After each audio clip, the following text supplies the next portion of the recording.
السلام علیکم ورحمۃ اللہ وبرکاتہ۔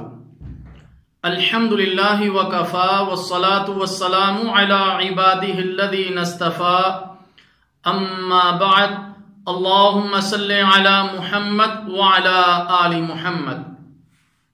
محترم سامعین کرام، نماز کے احکام و مسائل کے سلسلہ میں آج انشاءاللہ تعالی 33واں درس آپ احباب کے سامنے بیان کیا جا رہا ہے، اور اس میں مساجد کے احکام و مسائل کو ذکر کیا جا رہا ہے۔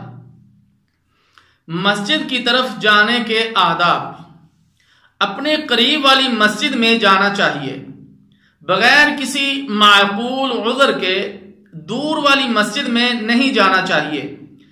اللہ کے رسول صلی اللہ علیہ وسلم نے ارشاد فرمایا، لِيُصَلِّ الرَّجُلُ فِي الْمَسْجِدِ الَّذِي يَلِيهِ وَلَا يَتَّبِعُ الْمَسَاجِدِ۔ طبرانی کبیر۔ آدمی کو اپنے قریب والی مسجد میں جانا چاہیے، بلا وجہ دیگر مساجد کی تلاش میں نہ لگا رہے۔ اسی طرح منہ میں بو پیدا کرنے والی چیز کھا کر مسجد میں نہیں جانا چاہیے۔ کھا ہی لیا ہے تو بدبو ختم ہونے تک مسجد میں نہ جائیں۔ رسول اللہ صلی اللہ علیہ وسلم نے ارشاد فرمایا، جو شخص لہسن یا پیاز اور گندنا کھائے وہ ہم سے، یا فرمایا ہماری مساجد سے دور رہے یا اپنے گھر میں بیٹھا رہے یہاں تک کہ اس کی بو ختم ہو جائے۔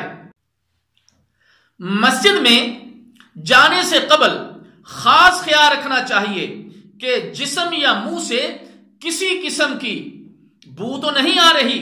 اگر کسی شخص کا ایسا پیشہ ہے کہ جس کی وجہ سے اس کے کپڑوں یا جسم میں اسمیل پیدا ہو جاتی ہے، مثلا مچھلی کا کاروبار کرنے والے ہیں یا ہوٹل پہ کام کرنے والے ہیں، یا اسی طرح جس سے پسینہ زیادہ آتا ہے، محنت مزدوری کرنے والے افراد ہیں، ایسے دوستوں کو چاہیے کہ وہ اپنے لیے نماز کے لیے ایک سوٹ علیحدہ رکھ لیں کہ جب وہ مسجد کی طرف جائیں تو اس سوٹ کو وہ پہن کر جائیں۔ اسی طرح اس خوشبو کو یا اس سمیل کو جو جسم سے پیدا ہو رہی ہے، اس کو زائل کرنے کے لیے کسی اچھی سی خوشبو کا بھی استعمال کیا جا سکتا ہے۔ لیکن سگریٹ یا حقہ پینا پھر مسجد میں جانا یہ تو قطعاً جائز نہیں ہے۔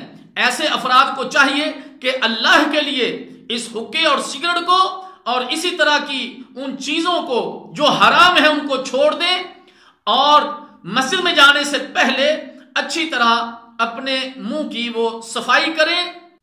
مسجد میں جانے کی دعائیں: رسول اللہ صلی اللہ علیہ وسلم نے صبح کی نماز کے لیے مسجد کی طرف جاتے ہوئے راستے میں ایک بڑی بہترین دعا پڑھی۔ میری آپ دوستوں سے گزارش ہے کہ اس کو یاد کیجئے۔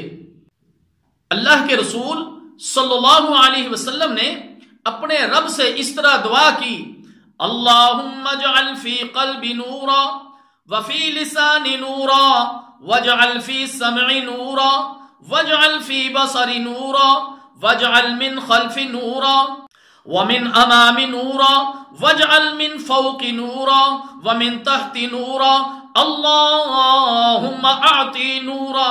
صحیح مسلم۔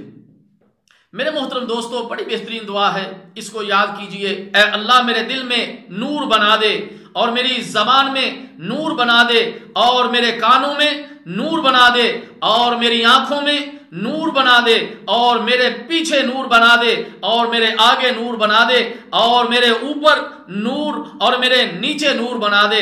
اے اللہ مجھے نور عطا فرما۔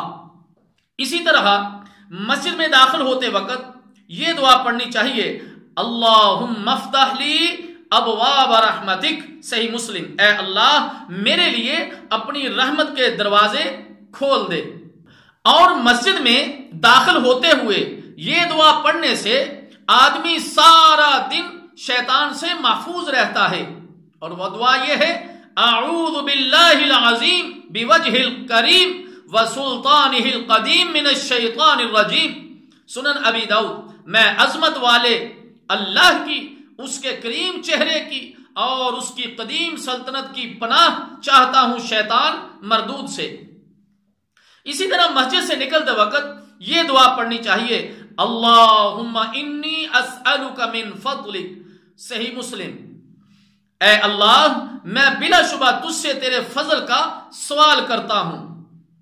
مسجد میں داخل ہوتے وقت پہلے دایاں پاؤں داخل کریں اور جب مسجد سے نکلیں تو پہلے بایاں پاؤں نکالیں، صحیح بخاری۔